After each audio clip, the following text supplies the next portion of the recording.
What's good, everybody? It's your boy Sunny, and I'm back again with another episode of Sunny Talks. And on today's episode, I'm here with a very special guest. I'm here with my boy Steve Steen. You got Stein? it. You Steve? got it. Steen, Okay. Okay. What's up, Steve? How's it going? it's going good, man. I appreciate you having me on. Thank you for the invite. Looking forward to kicking it with you for the next hour or so, getting to know each other and see what's going on. Definitely, bro. So Steve, on this podcast, we like to talk about people's lives. We work our way up from the earliest memories up to present day. But before we get into all of that, could you let the people know who you are, where they can find you, well, who you are, where you're from, and where they can find you? Yeah, so my name is Steve Steen. You can find me on Twitter, X at Dank Dharma. I host a podcast. It's called The Exemplar Effect. You can find it on all of the platforms as well as the exemplareffect.com. I talk to individuals about who their role models are and were, who they look up to, who's influenced your life, who's been there for you when you needed them. I want to hear the stories of the person who helped you. I want to Mm. hear the stories of the person who helped you through the eyes of the person who experienced the help. I want to kind of memorialize the people who have been there for others. So yeah, that's me. That's where I'm at. Okay, and what got you into that? We'll do a deep dive, but just real quick, what Yeah, got you into it? it was a long journey. I've always been into podcasts and a podcast listener. Actually, I don't want to date myself too much, but I'm an old school like talk radio guy, like Mhm. before podcasts. I grew up in Tampa, Florida, and I listened to a guy, you might have heard of him, Bubba the Love Sponge. And he was just a morning talk show guy. And I was a diehard fan as like a young man. There was just something about like the theater of the mind, specifically like back in the radio days. Um, Kind of like Howard. He's the Howard Stern of the South, you know. Okay. So it was a guy that's always pushing the envelope and Shock rattling. jock. Yeah, shock jock, definitely. And a guy that's just like rattling the feathers of the local politicians and people, calling people out and just doing outlandish stuff. And to me, it was something that was appealing to me was their ability to paint this picture, tell this story in a radio format that could be broadcast over the airways back before um, the YouTubes and the Spotify's where you can say whatever you wanted to, but back then they were regulated by the FCC. So they Yeah. couldn't use bad words and they had to use different descriptors and things like that. So I came from like that era, and I've always been into podcasting, but I've also experienced a lot of personal struggles over the years. I'm a sober person. I'm in recovery. I've been sober for almost 10 years now. And so I've done a lot of self-reflection and I've, done a lot of work on myself. And one of the things that I do on a daily basis is I write in a journal. So it was Mm. something that somebody taught me very early in my recovery days. Somebody said, "Hey, just start writing in a journal. Get the stuff out of your head. Just put it on paper. The stuff gets jammed up in your head, all these crazy thoughts and things that are weird feelings and things like that. Put it on paper." And so I started doing that. And in the beginning, it was very, very surface level. There was no depth to it. It was basically just like documenting my day. Today I, went on a hike. It was just real basic stuff. Today Mhm. I got into an argument with my girlfriend. It was just there wasn't any depth to it. But over the years it evolved.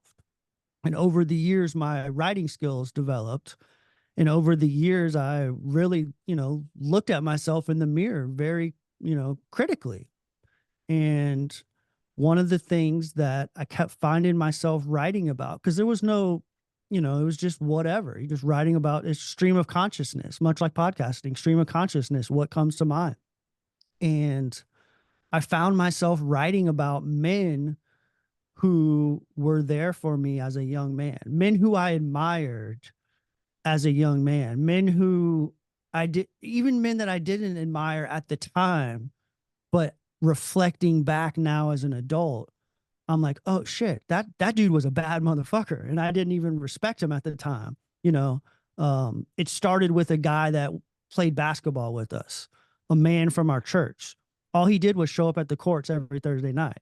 He was just an adult that was at the courts playing ball with us, shooting hoop, Yeah. and he he wasn't trying to push an agenda. He wasn't trying to, convert us to some religion, or he wasn't trying to tell us what to do.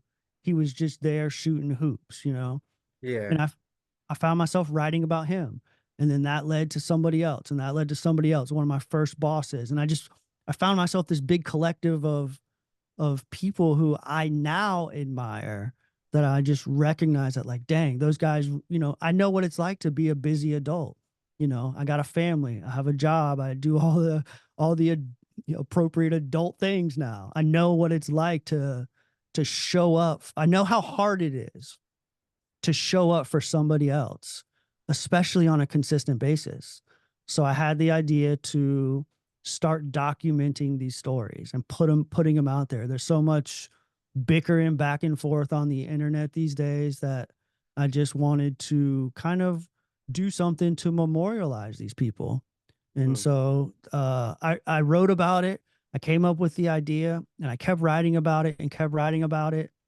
And it took about a year before I actually was ready to launch the podcast, because I wanted to make sure that I was like ready for it, and that I had the idea dialed in, because I told you role models, but I don't think what I'm describing is truly a role model, because that's kind of like a real, like, general term. And I Hmm. still to this day don't know what it is, but It's um more so like influential figures, people that helped you along the way. yeah, influences, life Influence. influences. But again, like, the whole with social media, that term's been taken. The Mm-hmm. The influencer has been influencer, yeah. taken. So yeah, so it's like, I had trouble defining what it is. And I started like researching and doing different things. And I named the show The Exemplar Effect. And the definition of the word exemplar is a person or thing as a typical example or excellent model. Exemplar. And so that's what I'm trying to find, is like, who were your exemplars? I want to document these people. I want these people's stories put on the internet. And I'm Okay. scaling out. Like, I'm not talking about, like, I'm not trying to share their stories right now. I want these things to be on the internet for future generations to be able to discover them and be like, oh, these people, there were good people back then. Yeah. A lot of people worry that, like, they're going to look at us and think that we were morons because all we did was fight and argue with each other. But I want to have these real life, authentic, exemplary stories on the internet available for all. Okay, and I guess we could get deeper into it later on, but real quick, can you like have you noticed any common traits or similar stories as you progress, like with your guests? Most definitely. I'll tell you, the one thing that I hear the most is these air quotes exemplars, these exemplars that people are describing. One of the most common characteristics of them is they have a good sense of humor, right? And it's, you don't think of that, but that sense of humor is what, like, forms an authentic connection. If somebody's trying to tell you what to do, they come at you, they approach you from an authoritarian role, right? Like your parents or whoever, your teachers or coaches, even, like, you do this, Steve, do that. Well, I'm somebody that naturally pushes back on authority as a young man. I was somebody that resisted. If somebody tells me to do something their way, I want to know why. Hmm. And so when I'm interviewing folks, yeah, one of the things that comes up is um, sense of humor. Like, they could laugh at the silliest of things. They could laugh at the difficult things. Um they could make any situation fun. because that's what life's about, dude. Life's about having fun, Mm-hmm. right? And these people can make life fun, and they do it. They approach it in different ways, but they all seem to make life fun in their very unique way. Makes sense. I mean, that's one of the things I feel like if you don't have a sense of humor, you're gonna find yourself like dealing with certain like you won't be able to deal with certain situations as easily.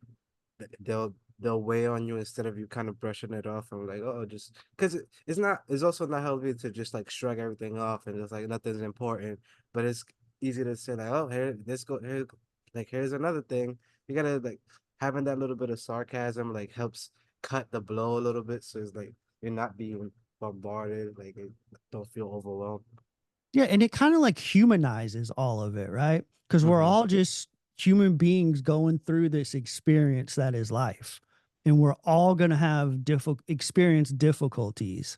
And to be able to just kind of shed some light on that and have some fun with it and smile through the tough times. Man, that's you feel that shit, dude. When somebody's going through it and they can smile or laugh or crack a joke, man, you feel that to your core. You know what I mean? And yeah, it's a unique, but they're unique people. Everybody doesn't have it. And that's one of the questions that I ask a lot of my guests is, do you believe that this exemplar role is something that can be cultivated, right? Like if I'm not naturally inclined to crack a joke during a difficult time, if I'm not naturally inclined to show compassion, how do I cultivate that? How do I begin to apply those things to my life so that I can be an exemplar for my son or so that I can be an exemplar for my nephew, right? It's not a natural thing. I mean, Uh-huh. for some people it comes easy, but I don't think it's a natural thing. And a lot of people tell me is that they get to it through life experiences, through getting through the difficult times. It's essentially, I think it's wisdom. I think it's wisdom. You just helped me. You just helped me get there, but I think it's wisdom. Yeah, I mean, yeah, makes sense though. Definitely. So, all right, so let's take a couple steps back. Let's go back to the beginning. So, where were you? What state? Where were you born and raised? Take me back to your childhood. Yeah, I live in Asheville. I live in a small town right now. I live in a small town about 50 miles west of Asheville. It's up in the Blue Ridge Mountains. But I And was that's born what state is this? North Carolina. Sorry, Okay. Asheville, North Carolina. I live right next to like the Tennessee and Georgia border in the little panhandle of North Carolina, up in the mountains. It's absolutely beautiful where I live. I live where people vacation. And uh, So what mountain is it? That's the Adirondacks? Blue Ridge Mountains, What Blue Ridge? Blue Ridge. Yeah, Blue Ridge. Yep. Okay. But I grew up in Tampa, Florida, and Okay. I lived there, my whole life up until I was 30 years old. I've been here for about 10 years now, so I'm like 42. But I grew up in Tampa, Florida. Um, back then Tampa was different than it is right now. I would say I went to an affluent high school, right? We were the we were the poor kids at the rich high school, if you know what I'm saying. Yeah. So I never felt like I fit in with the people that I was around, the people in the neighborhood, the people that I went to school with, the people that I associated with. I didn't feel like I fit in with those guys because I wasn't one of them. My parents weren't buying me a car when I first turned 16. My parents lived paycheck to paycheck. My dad worked 3 jobs, things like that. So I didn't feel like I fit in. So I really had like, as a young man, I really struggled with identity and discovering who I was. Okay, real quick, what was the defining moment when you realized like, oh wait, like I'm not like these kids. Other than like you said, like you didn't Just have the cars and stuff.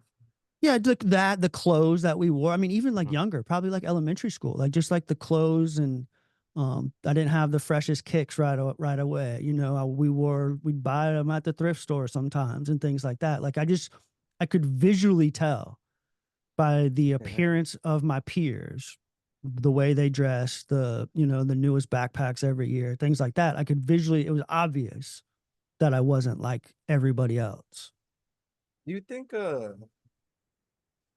Do you think some of those like do you think some of these things like maybe your parents could have kind of like shielded you from it sometimes? Because sometimes I think like the kid won't necessarily know like they're poor or anything if the parent doesn't constantly tell them, yo, we can't afford this.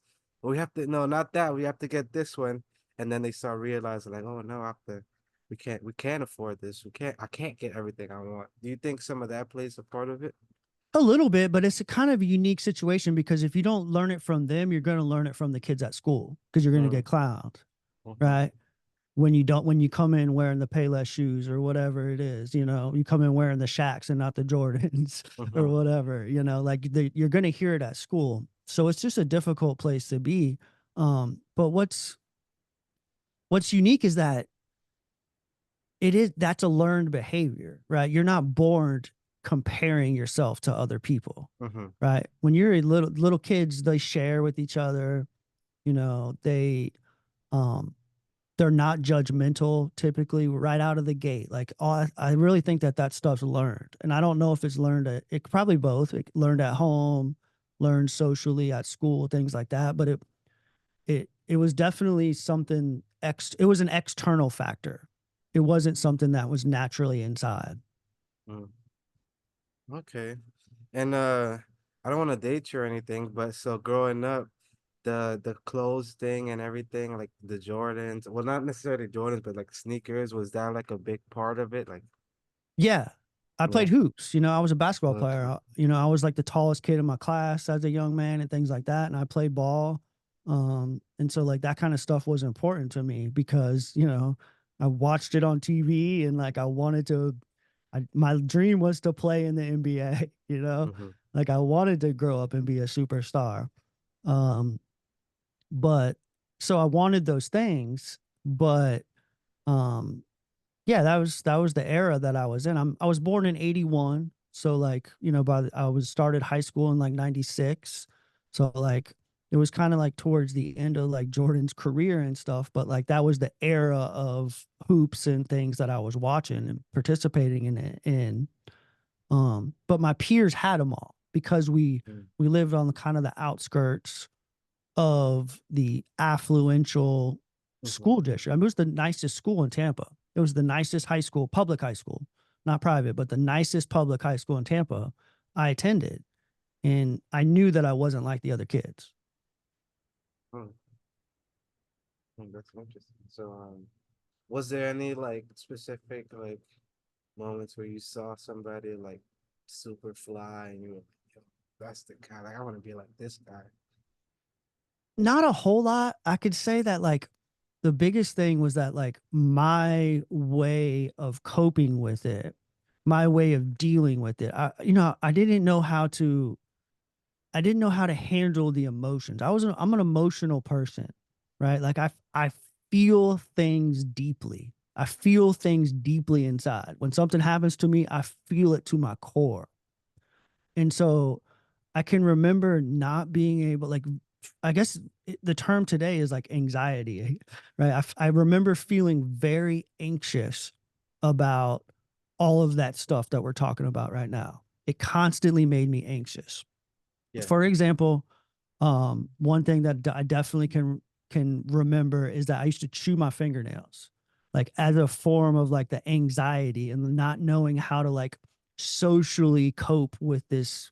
And these things will happen, like where you trigger, like what it happen, like if people just started making fun of you. Was it Yeah, just a it was more. I didn't get it. I don't know that I would get made fun of a lot because of it, but it was just something that I noticed. I think it was more internal than it was mhm, external. It was more in my head than it was actually real. I don't know how real it was. mm. You know what I mean? It was more me than it So was them. so if there's a possibility you reunite with some high school buddy and you tell him like, hey, I was super anxious and I thought everybody hated me, and they go like, what? Like Steve, Yes. we all loved you. We you were kind of quiet, but like you get it? So Yes. it's Yeah, something like that. totally. That's Okay. totally possible, dude. Hmm. That's probably more than likely. honestly. That's probably more than likely. And nowadays, like, this was in the, late 80s and early 90s. So nowadays, like, kids go to therapists and kids get diagnoses and diagnosed and things like that. So like, maybe there was just a natural anxiety or a natural kind of like depression or something like that we didn't do back then, but I didn't know how to talk about it. I didn't share this with anybody, back then. I didn't come home and tell my parents I was feeling this way. I just kept it all inside. I didn't let it out. Until you started like writing it down and everything. So many years later. I'm talking like 25 years later, like many, many years later. But what I did do is I did like, I remember the first time I smoked weed when I was like 12 years old. I was like, I don't have to deal with these crazy feelings anymore. I know a way out of feeling this way. And so like I coped with this, discomfort of life. Because that's all it was. It was a discomfort of life.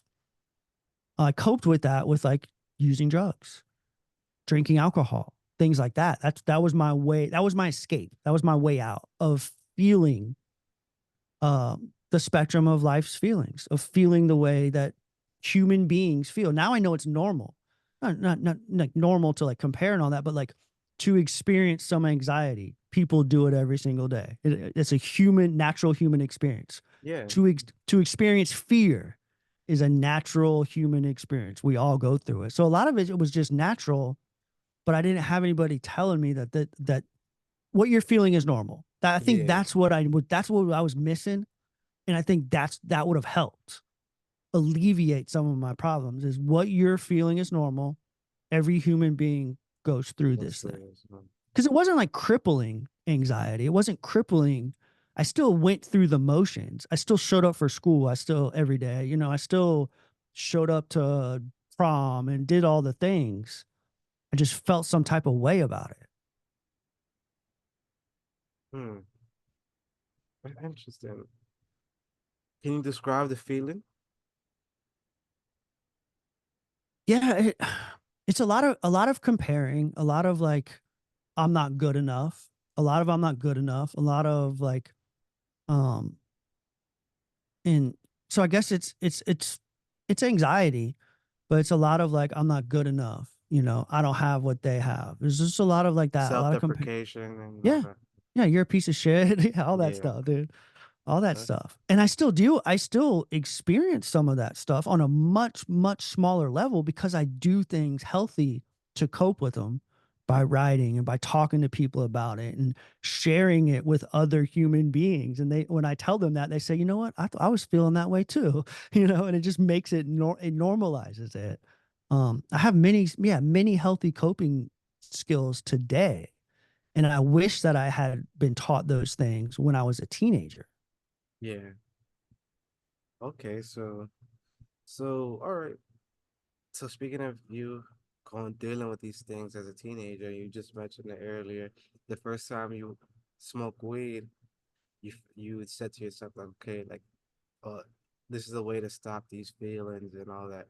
So what was it about the weed? Was it more of a like, did it literally just calm your nerves? Did it take you somewhere else? What was it? The anxiety was immediately lifted, right? Like that, it's like a tension, that internal tension was immediately lifted. And those like, self-hatred thoughts were no longer present, it yeah, it didn't, I don't say take me somewhere else, but it took me, I don't know if it took me somewhere else, but it took me out of the way I was feeling, right? It removed me from that. And it probably just calmed the way I thought. It slowed down my thinking process. So I didn't have so much of it. Cause that's what it seems like a lot of it is. It seems like a lot of it is, and I'm just working all this out with you again right now. It seems like a collision of thoughts. Now that I think about it, it's like a collision, like a storm. If each thought is a cloud They're all coming together at once, forming this big thunderstorm. It's like a big collision of thoughts. And so getting stoned or getting high, getting drunk would create some space, would the skies would begin to open up and you could see a little bit of blue skies behind the clouds, you know, and they might not have been so dark and gray, might have been more of a nice white fluffy cloud. You know what I'm talking about? Okay, yeah. So it just changed your perception of what you were dealing with at the moment. That change your perspective. And I can relate that a lot to, and we can get into this a little bit further into the story, but you know, the way that I got sober was through Buddhist meditation, right? Through a recovery group, an alternative group to AA and NA, an alternative group to 12-step, a Buddhist meditation practice. And I can relate a lot of the way that, especially in the early days, a lot of the way getting stoned made me feel at that time as a young man, a lot of the way that getting stoned brought relief to the way I was feeling, meditation and sitting quietly brought the same relief, the same type of relief, if that makes any sense. And were there any senses of euphoria associated with these meditations? Yeah, a lot. And that's, you know, honestly, like, to be honest, that's probably why, especially in the early days, like that's probably what appealed me to it the most. When I first started doing it, it was like 2014. And it felt like the closest thing that I could do to get stoned. Yes. Yes. Without getting high. Yes. I get it, because it's like, okay, if I could just sit quietly, I don't have to waste any money, and this is better for me in the long term. But I'm not, I was facing consequences. We'll get there in the story, but I was facing consequences with the judge and things like that. And so, like, you know, like I didn't have a choice. It was either like, you know, my life, I was at rock bottom and there was no turning back. So it was either get better by not drinking. And, you know, I'm talking about, we were talking about getting stoned earlier, but, you know, much of my problems related to alcohol, you know? So like at some point as I developed, I turned into more of an alcoholic. And I would say that a lot of the problems stemmed from drinking. All of the problems stemmed from drinking. So like all the consequences and things were a result of my drinking. So I didn't have a choice. It was either like stop drinking, which entailed like becoming a sober person and not doing anything at that time. So drinking was the most detrimental to your health? Without a doubt. Without a doubt. Opposed to what else? Sorry, just so we can get a gauge of everything. Opposed to what other drugs were you doing? Yeah, I've done everything besides dope, you know, besides heroin. It was mostly alcohol and cocaine, you know. Okay. Yeah, but not alcohol, like speed cocaine, or anything. a little bit. We'd dabble with some meth here and there if we couldn't get any coke or whatever. We'd do whatever we could get, but yeah, it was mostly cocaine. Mostly I liked to drink and do coke because I could stay up all night and drink more. And the alcohol didn't affect me as much because I was jacked up on coke. Okay. So everything was just a vehicle to get you to the drinking. Yeah. Yeah. And I wasn't going out and seeking drugs if I wasn't drinking. It was only while I was drinking.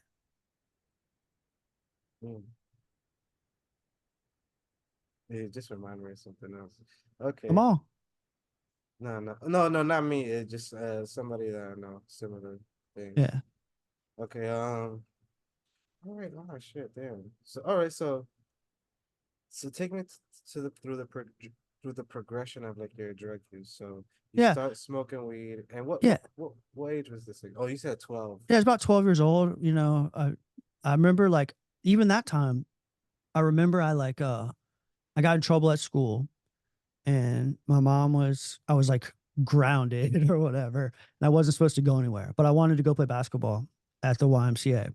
And so I took the bus. I got on the bus, like the city bus. I got on the bus and I rode the bus to the YMCA. When I got off the bus to the YMCA, one of my homies that I knew from school was like, "Hey man, I got some weed," and we ended up just going and getting stoned over there. So that was like the first time. Um, and you know, from then it mostly like it was easier to get alcohol than it was to get weed at that age. You know, when I was a young person. So it's mostly alcohol. But I will say, like, I've talked a lot about using drugs and drinking and things like that. But I will say what's important in the story is that my father was very present. And as a young man, he instilled this sense of work ethic in my life. He taught me how to work as a young man. He taught me the importance of earning, working hard and earning what you want from a young man. It started off with just mowing lawns in the neighborhood, right? He let me use his lawnmower. I started mowing the lady across the street's lawn. She paid me like 25 bucks a week. So I'm like, shit, if I can make 25 bucks a week off of her, then let me hit up the rest of the neighbors. And by the end of the summer, you know, I was mowing a couple dozen lawns a week and I was making a couple $100 a month. So like he instilled this sense of work ethic in me. And when I turned 16, he approached me and he said, Mhm. I'm not going to buy you a car because we can't afford to, you know, like he didn't say that, but he's like, I'm not going to buy you a car. But while all my friends were getting cars, I'm not going to buy you your first car. But what I will do is if you go and get a job, I will buy you the car. Only you have to bring me every paycheck and I get to keep half of it as your car payment until the car is paid off. So I went out and got a job and I would bring him my paycheck and he would give half of it back to me and he'd keep the other half. And about it was like it was a 1988 Volkswagen Jetta. It was like $2,000, you know. So Bro, deja vu, bro. I didn't want to ruin the story, but a couple sentences back on you. I feel like I've heard this before. Well, have it you? could be. Yeah, I don't know why. I feel like I've lived this moment. You know, deja vu. Shit. Hell yeah, But hell okay, yeah. sorry. So it was an old Jetta. Okay. Yeah, it was just an old Jetta. And so I did it. You know, I went and got the job. I came back and paid him every month. And like 2 years later, because I was making like $7 an hour back then. 2 years later, I brought him my paycheck and he's like, um, you don't owe me anymore. You've paid it off. You paid your car off. So these are just like learning moments. This is Mm-hmm. his way of teaching me the importance of working hard and to earn the things that you want. If you want a car, you can work hard and get it. But at that, I also had money because I was working as a young kid. So then I could get what I wanted. So I just kept working harder. I made that mental connection that I bust my ass and work really hard and show up for work no matter what. I'll get that paycheck every 2 weeks. And so I learned a ton of valuable skills over the years. The importance of showing up even when you don't want to, you know, the importance of earning what you want and all those things. I learned social skills because I was working in a retail setting. I was shy and awkward, like we talked about, and I didn't like people, but I was working in retail. I was forced to engage with the general public. I was a salesman. That was my job. I sold parts for boats, like a Napa AutoZone kind of deal, Mm-hmm. but parts for boats for boats, like a boat store. Mm-hmm. And and so uh, I had these things, but then I was kind of like as a teenager working at this place, it was kind of like I was developing these skills, I was developing these social skills, I was becoming good at it. I was selling a lot of stuff and making decent money. So it was kind of like a catch 22 because I took on the mentality of like work hard and party harder. You know what I'm saying? Mm. But always show up for work the next day, no matter how hungover you are.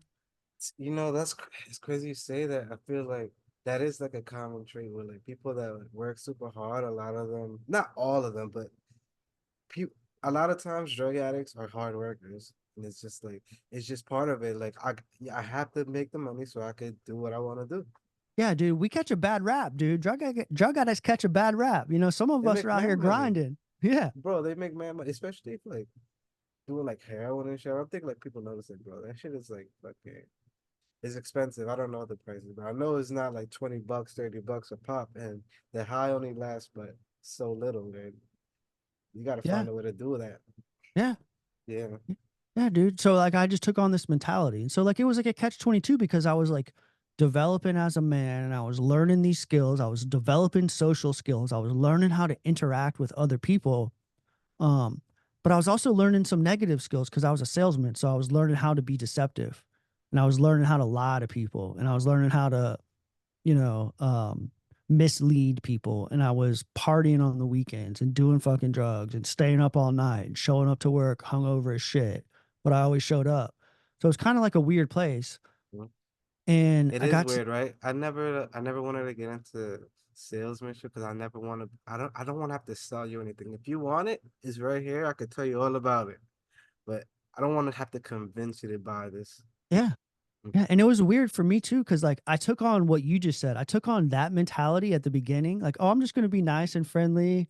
And like, if they want it, here it is, but I'm not going to mhm. pressure them. And before I knew it, dude, I was one of those shady salesmen, dude. It like took over me. It consumed me because you get a couple sales and you want more and you want more. It's like a drug. It's like a drug. Making that sale is like a drug because you get the same type of dopamine release in your brain. You know Yeah, what I'm saying? Like you get the same type of dopamine release from making the sale. So it was just like a weird time of my life. And I was hanging out with older people because all the people I worked with, I was the only teenager there. So all the people I worked with were partying their asses off and shit. So they take me out with them after work. We'd shut the store down and a couple of them were bartenders and stuff. And this was in the 90s. So nobody gave a fuck back then. They would take me to the bar with them. I'd be 17 years old and they'd be serving me drinks and hanging out with people that are 25, 30 years old. and So, at you know, this where, point, you were just smoking weed and drinking, right? yeah, for the most part, I would say, you know, as by the time I was like 18 and 19 is when I first tried cocaine. Um, and that was just like a oh fuck moment because I'm like, I can do this and stay up all night and just keep drinking because I love to drink. I could fucking just keep drinking. I could watch the sunrise every night, you know, and just keep drinking and not be so fucked up. And then I can drive home because I got a little bit of fucking awake from, you know, the powder or Yeah, whatever. yeah. So you were you started hanging out with the coworkers. They'll take you to the bar, feed you drinks. You were still in their age, and so what starts happening in these parties? Like, what are the crazy things you're being exposed to? Yeah, well, you know, this was pre like the big LGBTQ movement back then, but there was a couple of like lesbian women that worked with me. There was like quite a few of them and they would take me to like some of the gay bars in town. And it was before it was all big and stuff and they were just getting after it. Like they were that you talk about party scene, dude. They were just fucking getting after it. And so like there was a few times you know, like I remember we'd go to the nightclubs down in Ybor City. We'd go to a couple of the gay nightclubs down in Ybor City and we'd party with like the drag queens and shit like that. And I was like 19, 20, getting to 20 years old at the time. And, you know, I had done coke a couple times and they had drag queen boxing. Dude, they would never What do the this. fuck? They had drag queen boxing, dude, Yeah, in the middle of a nightclub. Like on the dance floor, they set up a boxing ring and they had drag queen boxing I and we think that's stayed a good way to end all the homophobia in America. Man. Just pop out with the drag queen boxing. yes, come on, bro, put it on one of those gambling sites, you know, people put some money on it. What are the give me one of them. Oh man, My bookie. DraftKings, my Yeah, bookie, DraftKings. whatever. Yeah, my Yeah. bookie, baby. Yeah. but Oh man. I can But yeah, remember so we were up there partying, we were watching drag queen boxing. I was a young fucking ridiculously young immature punk and I thought it was cool as shit, you know.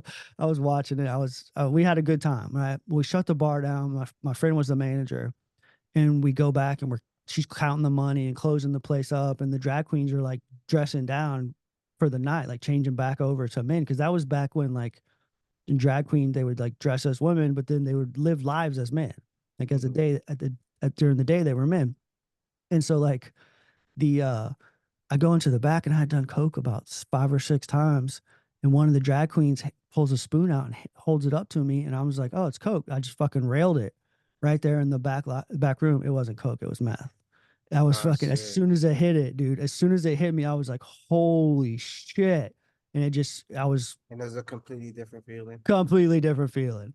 Completely. It's a jacked up feeling. It's a wiry, jacked up feeling, but it wasn't the one that I was looking for. It wasn't the one that I was so familiar with. You know what I mean? I know this is gonna sound horrible. Was it better? No, no, Okay. no. And I mean, will you know, down the road, like I truly like Coke was my thing. Coke was really my thing because even like a few more years down the road, like I got into some crack a little bit here and there.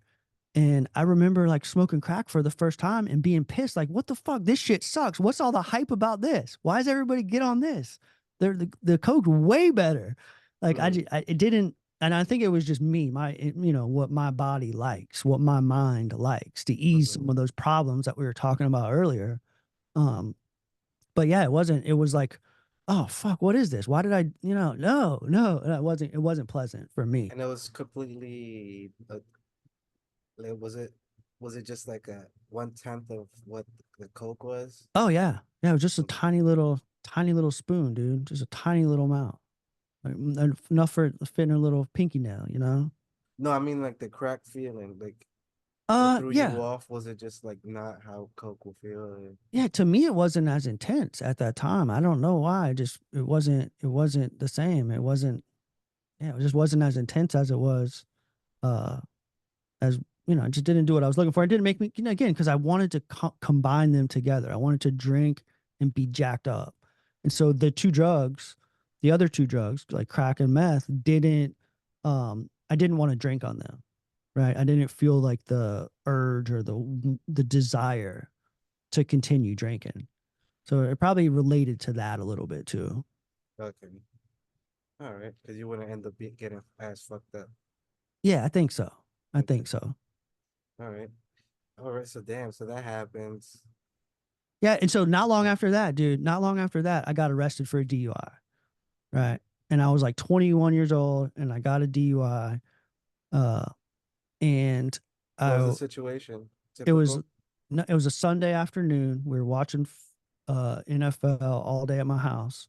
Had a couple of my homies over, and the day was winding down. It was about 9 o'clock at night. And when my buddy and about everybody had left, but we're all partying at my house because I had the job and because I had the work ethic and because I had the desire to make the money. Because that was the other thing is that I always I always paid my bills and shit too. So I always paid the rent. I always paid the electricity and everything, you know, like I always paid all my bills and stuff were taken care of. And I was just partying with On the whatever side. was Yeah. left.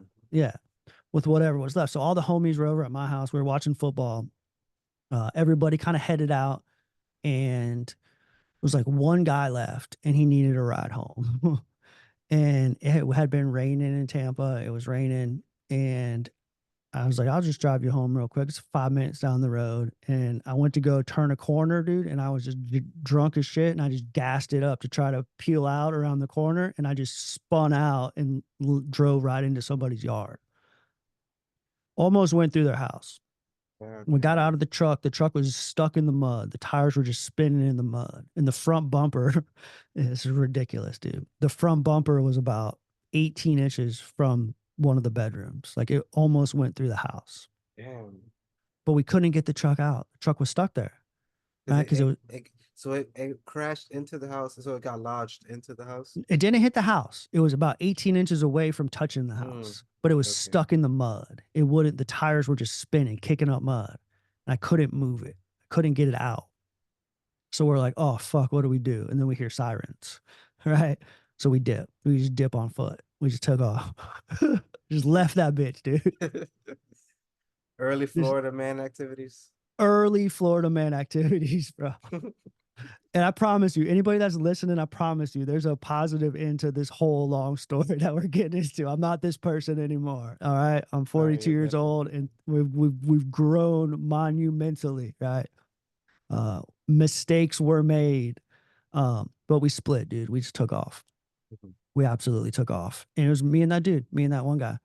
And I made it about a block, dude, and they got me. They snagged me up, threw me in the cop car or whatever. Because you were still running. We were running. But we Okay. split up, dude. We split up, right? I went one way, he went his way. So I went because I was about halfway between the two houses. I was going to drop him off, and we were about halfway. So I just dipped towards my house, and he dipped towards his house. And so they got me, right? But they didn't get him. They didn't get him. They couldn't find him. Mm-hmm. But they knew someone else was in the car because they had witnesses, right? The people who lived in the house, the people that saw us run in the neighborhood or whatever. They knew there was two. They knew there was two people, right? So they got me, and at this point I was a pretty strong alcoholic. You know what I was saying? I was rolling pretty hard, so I knew that shut up and don't do nothing. Did not, just keep your mouth shut. Don't do anything. Ignore them, whatever. And got bailed out the next morning. Get the car out of impound, all that stuff. And here's where my affluent, upbringing in that neighborhood comes to like kind of save me. Is my next door neighbor, my childhood next door neighbor. He was a DUI attorney, right? The guy that lived next door to us in my childhood home, who I grew up next door with, was a DUI attorney. So I called him up and he's like, we'll give you the friends and family discount. And it was cheap, dude. It was not a lot of money. And we go to court, we go deal with it. And guess what? My lawyer, because this is what he does, he specializes in DUIs. He just blamed it on the other guy. The guy that got away, he was like, that dude was driving. Y'all got to, how do you guys have to prove that my client was driving. So long story short, I got off of it, right? I had like they dropped it, they reduced it down to like reckless driving. There's no DUI. There was no DUI on my record. They reduced it down to reckless driving, right? Boom, got off of it, right? No consequences. You know what I'm saying? I really, in my life experience, my life story, I'm a firm believer that we learn from consequences, right? If there's no consequences, if you're not facing any consequences, and they don't have to be big ones, they don't have to be jail time, they don't have to be, but just some types of consequences, whether it's your personal or intimate relationships. If you let somebody get away with shit, they're going to keep doing it. They're going to keep trying to get away with shit.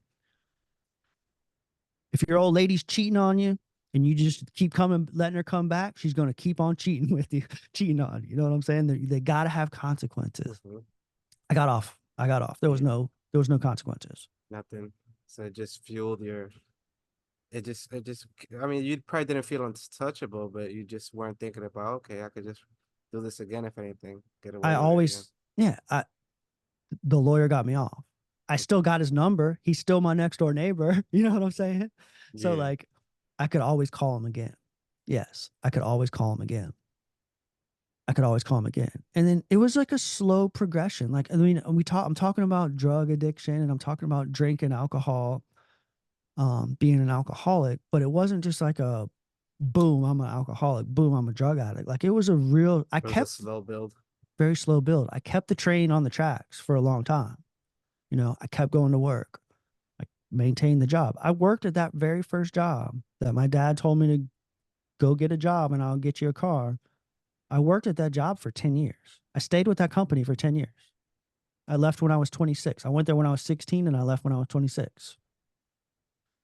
When I left, I had one DUI, that one incident, but I kept drinking. And we were partying on the weekends and stuff. Crazy story with that company. One Friday night, our store manager left the company, moved on somewhere else. And they're like, you're going to have a new manager, right? We got a new manager coming into town. Mm-hmm. And so I left work. I had the weekend off. I left work on a Friday night. And me and my buddy, we wanted to go back to the clubs down in Ybor City. We were going to a party. And we picked up a 10-pack of ecstasy, right? And we're driving out to the clubs. We're on our way. 10-pack, was it $10 worth? 10 pills. 10 pills, okay. 10 pills. This was back in the day. They were like little beans. They were called them beans or whatever, just like 10 pills, 10 hits of ecstasy. And we're driving towards the nightclub, and we're not really that close. We're maybe 30 minutes away from the nightclub, and a car with 2 chicks pulled up next to us at the light. And I started hollering at them. We'd been drinking all day. I started shouting at them, whatever. Next thing you know, they're over at our house. These 2 girls we met on the side of the road. Right. So we take them back. We party. We take the pills all weekend, all night Friday, throughout the day Saturday, all night Saturday. You know, I'll spare you the details of all those shenanigans. But I 10-pack of ecstasy, me and my homeboy and 2 girls. It sounds crazy. The no story needed. Yeah. So Sunday rolls around, and one of the girls is like, hey, do y'all want to go back to my apartment and barbecue with us? We're going to have a little barbecue. She's like, we just moved into town. We just got here. Like, we just moved into town. So we're like, yeah, sure. We'll go over there. We go over to the girl's apartment to have this barbecue. And we walk in the front door, and her roommate, the person that she moved down here with, is my new manager. Wow. I hadn't even met the dude yet. I hadn't even met him yet. Right? He comes walking down the stairs. I'm strung out now because I've been up for 2 days on the ecstasy. And he comes downstairs to just have a barbecue and some beers. And that's my new boss. Right? That's how I met him for the very first time. That's great. What are the chances, dude? Wild stuff. What are the chances? And what was her relation to him? He was just a roommate? Just a friend. Yeah. There was like it was a 3 party. So like it was him and his girlfriend shared a place with the roommate girl. Okay. So she was the friend of the girlfriend, most likely, or you got it. Okay. You got it. Okay, then. So was the girlfriend the friend that was there? No. Oh, okay. She came in to help them move. The other girl came to help him move. Okay, yeah, okay. No. I was about to say, did you bang his fucking wife?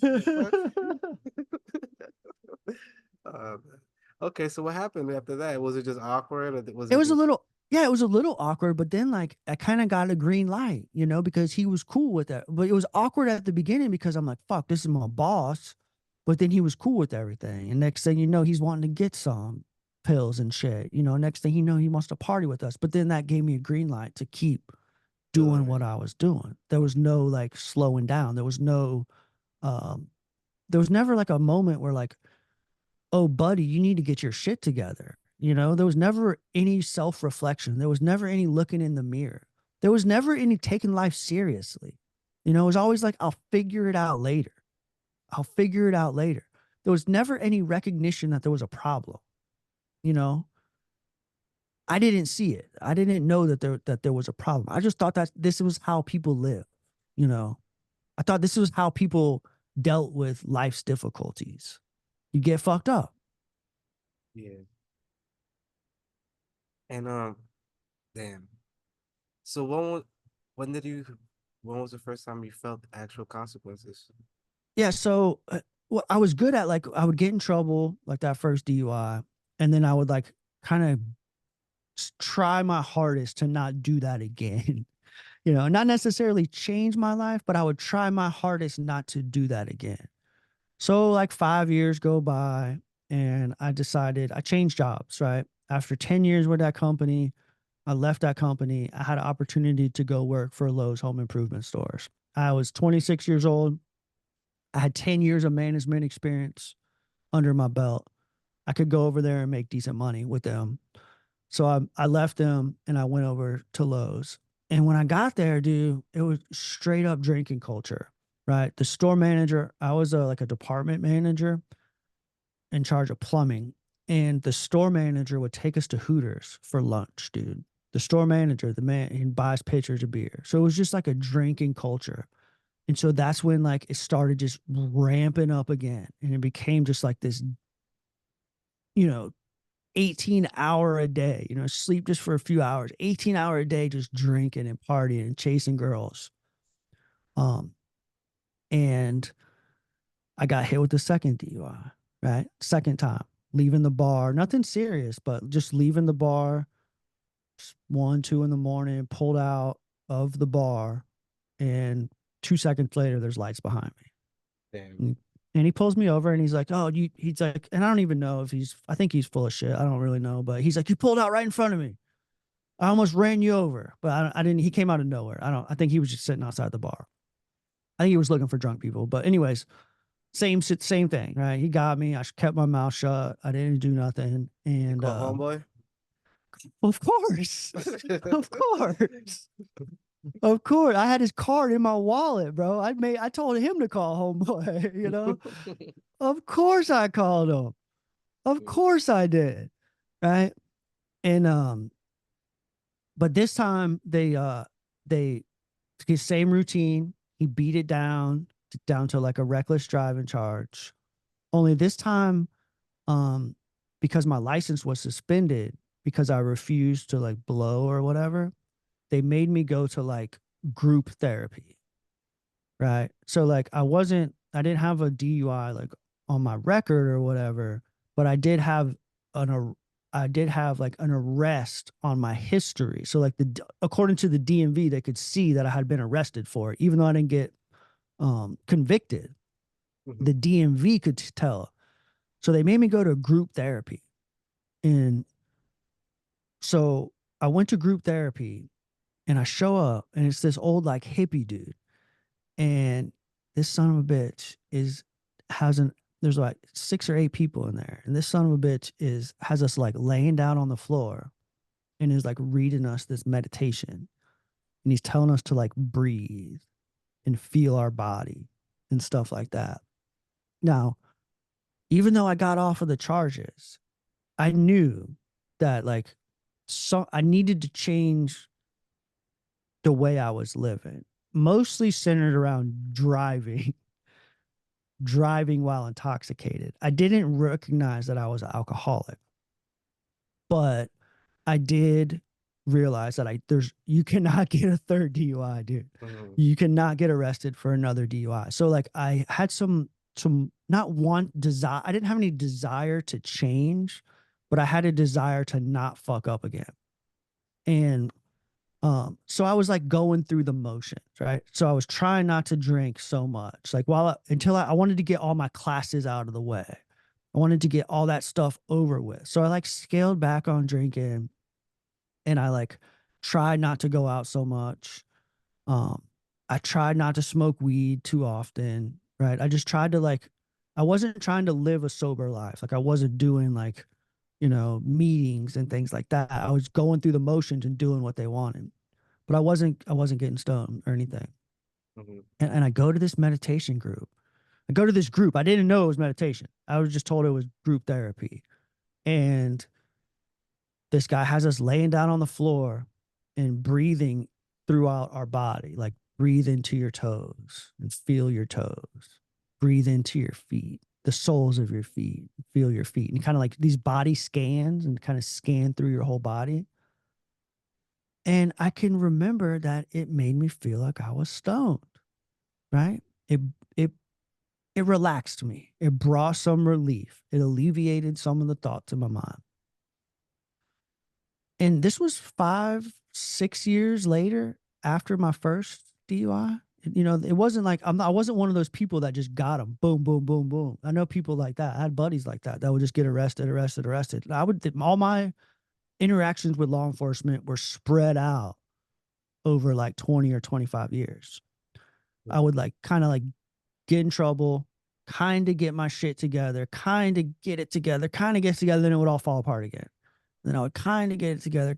So I can remember this meditation stuff just like working. But I only went to those classes. I was just going through the motions. I was just doing what the court wanted me to do. Yeah. Complete the group therapy. But it made me feel better, right? For 1 hour a week, I didn't experience all the chaos that was going on inside of me for 1 hour a week. But I wasn't taking it seriously. Well, I completed it, went back to work, went back to drinking, went back to, going to the bar every night after work. And this is where my drinking significantly escalated.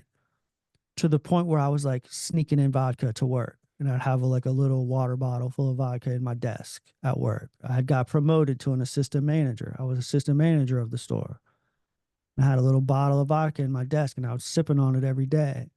Go out all night, go out after work, go get some Coke after the bar closes. I would wait till the bar closes at like 2 or 3 and then go get some Coke and then stay out all night. Then I'd go to like the thrift store and buy a new fit so I could wear, I didn't have to wear the same clothes to work. And I'd show up for work in a fit that I just bought from the thrift store because I didn't go home the night before. And I just did this over and over and it was just escalating and escalating. And I go into work one day. They called me in the office and they're like, "You're fired, son." Yeah, damn. For drinking, for my problems, for my personal, And for did my you get any warnings, or they just I did. hit? I had ample warnings, dude. Like they asked me, they wanted to help me, and I was so like intoxicated and out of it that um and this is no shade on Lowe's because they wanted to help me. They called me into the office a few times and basically were like, "Do you need help?" Like they wanted to get me help. Like I could have gone to rehab through them. Like they could have provided services for me at the time, but being the deceptive alcoholic that I was, I just denied and lied about everything. I didn't come clean about nothing. I was like, "Oh no, what are y'all talking about?" No, absolutely not. No, I'm cool. Everything's Oh, cool. yeah, I get it. You know? Yeah. Yeah. Okay. So, so okay. So, what would you say was like the height of your struggles? Well, after getting fired, I dove into like a pretty significant depression. I was like, how, oh shit. This is kind of like a consequence. I didn't recognize it as a consequence and I didn't recognize that I needed to change. But I I I didn't know if I could like get it together. I knew it was a significant problem. There was a lot of shame, a Mhm. lot of embarrassment, a lot of guilt because like people took a risk on me. People I cared about, my coworkers and my peers and my bosses that like promoted me up through there. And I was making good money. I mean, my last year there, I made like 75K a year with no college education, just as a, assistant manager. I mean, it was decent money for the time. This is 2012, I think. And so it was quite a shock. And so I did what any logical alcoholic would do, and I cashed out my 401k. I cashed out my retirement savings because I didn't have any money. Right? Yeah. You can see these. I'm running out of options here. Yeah. Right? Yeah. I'm running out of options here. So I cashed out my 401k, and I basically just lived off of that for like 3 months. And uh, a few months after getting fired, driving home from some kind of beer festival. Here come the blue lights, baby boy. You know what that means, dog. You know what that means. And got pulled over for the third DUI. Right. And this time, I was a complete asshole. I wasn't keep your mouth shut like the lawyer had taught me before. Mhm. It wasn't a choice that I made. I think it was just an internal, like, that you don't have any more options. Right. There's no calling the attorney this time, bro. You're out of money. You don't have a job anymore. Right. The dude, he doesn't do it for free. Right. It's not pro bono work. Yeah. Right. So you can't call the attorney anymore. But here's the kicker: this last arrest, this last DUI, it was in a different county. It wasn't in, Ah, it wasn't in Hillsborough County. Right. I was clean outside of slate. well, we'll see. We'll Okay. see. But so I was a complete dick to the cop, man. I was an asshole. I was motherfucking him. I was in his ear, motherfucking him, dude, the whole way. The whole way downtown, I was motherfucking this guy. And I was barking. Yeah. I'm barking in his ear, just barking, doggy. And man, some of the most compassionate words I've ever heard from this guy. He's telling me, he's like, "Man, you can get your life together. You can do this. You can change your life, right? You don't have to live this way. I'm like, oh, fuck you. My life's ruined. He's like, you don't have to live like this, man. You can change. It's not too late. It's not too late. And, you know, I'll be honest with you. He was an African-American man, right? Florida highway patrolman. And I sometimes think about what would happen with all the police brutality and things like that. You know, if the roles were, when the roles are reversed, right? Here I am, this, you know, scrawny little white dude just barking in this man's ear. And this dude just gives me some of the most compassion I have ever felt in my life, telling me that I can do it. I'm capable. Probably the first person that told me I'm capable of getting better. I'm capable of changing my life. He's an exemplar. He's somebody that I want to reach out to and get on my podcast to thank him for what he said to me that night. Because I didn't deserve it, right? I was being the cockiest asshole that you can imagine.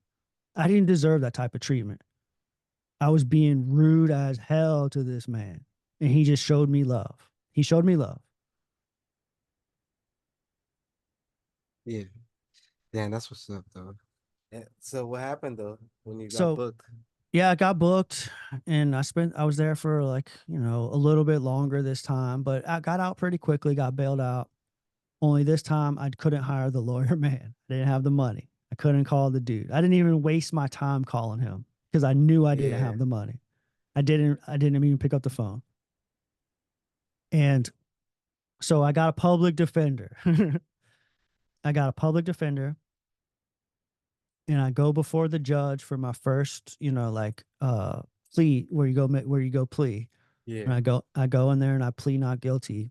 And the judge, he looks at me and he said, "Mr. Steen," he goes, "I can see that you've been arrested for DUI 2 other times. I can see that this is your third one, according to your record. And I can also see that you had your lawyer beat those charges down to reckless driving." He goes, "I want you to know that that's not going to happen in Alachua County." He goes, "You will face consequences in Alachua County. We don't put up with that kind of stuff. Your lawyer's not going to be able to get you off of this one." I was like, "Don't worry, I don't have the lawyer." Yeah. And so we go to like do the little trial thing. The public defender, he wasn't helpful at all. He didn't really have a whole lot. But for the first time, like I knew I was fucked. I knew I was completely fucked. You know, my license was suspended for like 5 years. Uh, I didn't have a job. My girlfriend was gone. Like everything. Though I was the last man standing. There was nothing left. There was nobody left for me to blame. There was nobody left to point the finger at. It was just me. I was the last man standing.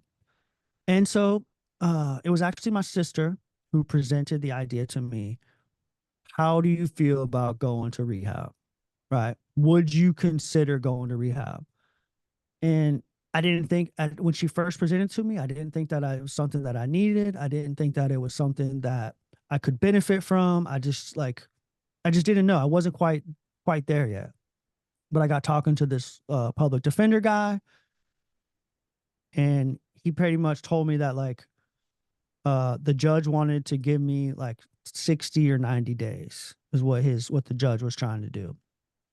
And so in the state of Florida, um, rehab time counts consecutive as jail time.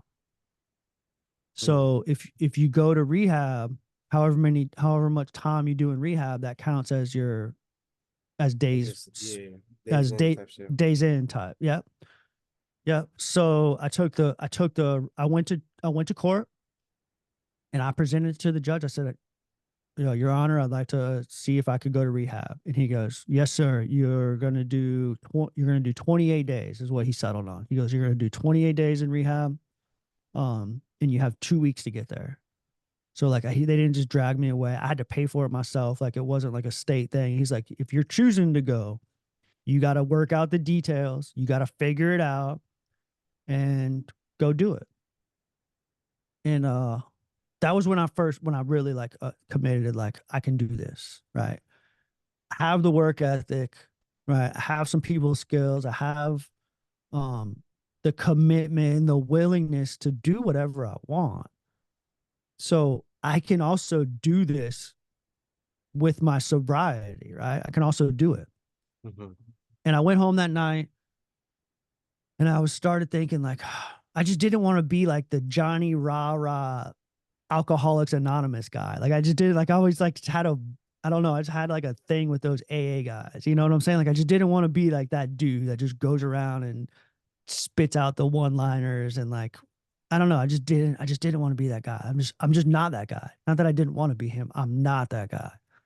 Mm-hmm. And so I went home and I was reflecting and trying to figure out like, how am I going to do this? How am I going to like get through this 28 days? How am I going to commit to this program? And the light went off and I remembered that hippie dude that was teaching me that meditation. You remember that guy? And he had us laying on the floor, scanning our bodies. And I thought to myself, maybe there's somebody that can teach me that. Maybe there's somebody that does meditation for recovery. And I Googled meditation recovery or meditation addiction. And a documentary came up, a movie. It's called Meditate and Destroy. And it's a memoir about this guy named Noah Levine's life. And he basically created a program that is a Buddhist approach to recovery. It's an alternative to AA or 12-step stuff or like a supplement, but something, it's like a similar program to that, Yeah. focused on the Buddha's teachings, focused on, mindfulness meditation with like a core of like compassion practice and forgiveness practice. There's a lot of parallels between the programs, but it doesn't have any of that like dogmatic religion stuff Mm-hmm. that many of the other programs have. And this dude that wrote this program, he's like an old punk rock guy from like the 80s and 90s. So he's all tatted up, he's sleeved up, right? He cusses, he talks shit, he fucks around. So I'm watching this documentary, and here's a guy that looks like me, that talks like me, that feels like me, that has been through what I've been through. And this is what he's doing. I can do that too. I'm capable of doing that too. And I picked up a couple of his books. I picked up the Refuge Recovery book, and I picked up a couple of his other books that were on the practice of meditation and Buddhism. And I took those with me to rehab. Okay. And I just dove into it. I started meditating on my own in rehab. I started, they let me do some like video meetings from the rehab, and I just read as much as I could about it. Read and read and read, and um, began to take some accountability for my actions. Began to realize that, it wasn't my girlfriend's problem. The cop wasn't the problem. The rainy day that night wasn't the problem. I was the problem. For the Mm-hmm. first time in my life, I realized that like I was the problem. And here's the why I related to the Buddhist approach so much is because I can also be the solution, you know, through my actions, through the work that I do, I am the solution. I'm the answer to the problem. So many of the other ones like AA and NA, you have to like surrender to God and let God kind of guide you along. And I just didn't feel like, I don't know, I just didn't feel that was right for me. And I needed more of like a, I had the work ethic. So I needed more of like a take action approach. Like, this is what I'm going to do. This is how you do it. I don't know. No, yeah, I get it. It was just a different format. It wasn't like you were saying, you weren't a fan of the typical AA stuff, and also with this approach, there was more self accountability, and so I'm pretty sure like that's what you gravitated towards. Yeah. And like it's like you do the meditation. Like he teaches it, he tells you what to do. It's simple breathing, feel your breath coming in and out. Don't um relate to the thoughts. Observe the thoughts coming and observe them going. And you notice how they just keep coming and they just keep going. Like so you kind of like disassociate from the thoughts. You are not the thought. The thought is always there. The crazy thoughts, all the thoughts that just were clouding my judgment and filling my mind and driving me absolutely crazy. Um, they're not me, right? I wasn't the one behind the steering wheel of those thoughts. I wasn't the one directing them. I wasn't calling them into my attention. They're there. They're just there. So I can choose to pay attention to them. It kind of put the power back in my hands. Mm-hmm. I could choose to pay attention to them, or I could choose to pay attention to my breath, right? And experience how that makes me feel. Yeah. No, I get it. You gotta send me some stuff on that one to check it out. Uh, So do yeah, I you will. still practice these things? Oh yeah, most certainly. Yeah, absolutely, absolutely. And I apply them to my life every day, dude. Every day, and I see the results, dude. I see the results in my life every day. But while I Okay. was there, while I was in rehab, I was doing all this stuff, and I'm a salesman back at that point. Like I'm a charismatic, like charming people person, and I started watching the counselors. I started observing the counselors and observing how they did things. And then I'm watching like Noah and how he teaches the Buddhism and how he approaches his clients and stuff like that. And about halfway through my stay, I'm watching the counselor and I'm like, you know what? I could do that. I could do what he's doing. Here Yeah. I am. I've been in rehab for like 2 weeks and I'm like, I could do that. Like I Mm. would be good at that because I have the people skills. I have the rapport. I have the ability to develop rapport with someone else. I could do that. And so by the end of and I didn't really know what I was going to do when I get out, right? If I go back to Tampa, I'm going to be back at the bars in no time. Yeah. Like, how that is, dude. I'll Mm-hmm. be, I'll be right back at the bars. So I didn't know what I was going to do. But I knew I wanted to do that. I wanted to like become a counselor or become a therapist. And towards the like the final weeks of my stay, I applied for college, dude. I applied to go to Mm. college here in North Carolina, in the mountains here where I live, at a community college. They offered a substance abuse counseling program. It was just a 2-year degree at a community college. But when you graduate with a certificate and enough clinical hours to get a license in the state of North Carolina. And I was like, this is what I'm going to do. And yeah, so I filled out the application from the rehab center. I completed the rehab program. And like a month later, dude, I was here. I was in North Carolina. I had to wait a Nice. little bit of time. They wanted you to be sober for a year before they would accept you into the program. But I got out of Tampa and they let me like start some of like the English and like the entry level classes that weren't really associated with the program. They let me start some of that um, while I waited it out. Um, yeah, and I did that. I started through that program. Mm-hmm. Okay. So that's what you've been doing ever since? Nah, because you know what? You know how I mentioned that, I have issues with authority. um, I went through the program and towards the end of graduating, like things were great. I related great with the therapists, the counselors, the teachers, the people who were teaching us all the stuff. I did everything I needed to do. Um, I went through got my like hours, went through what's it called? Whatever. I was going great. I was going great. But the more I learned about how